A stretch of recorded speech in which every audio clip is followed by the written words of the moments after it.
নমস্কার বন্ধুরা, কেমন আছো সবাই? আশা করি সবাই ভালো আছো। তো আজ আমি আমার মায়ের হাতে রেসিপি নিয়ে তোমাদের সামনে চলে এলাম।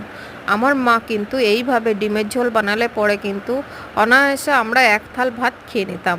কিন্তু সেই দিনগুলো, সেই সময়গুলো কিন্তু হারিয়ে গেছি।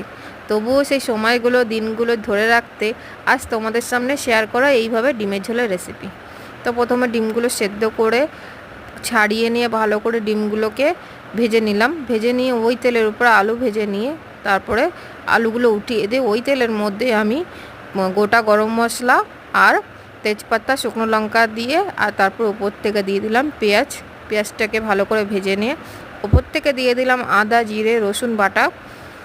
তারপর উপর থেকে দিয়ে দিলাম একটু লবণ হলুদ দেওয়ার পর আমার কাছে অপশন ছিল না, তাই আমি গুঁড়ো মশলা হিসাবে আমি অ্যাড করলাম কাশ্মীরি লঙ্কার গুঁড়ো।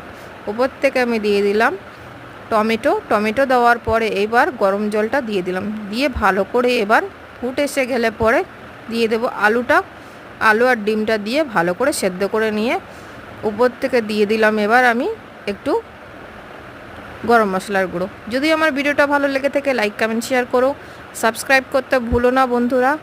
আর একে অপরের পাশে থাকো আর একে অপরকে সহযোগিতা করে চলো। ধন্যবাদ।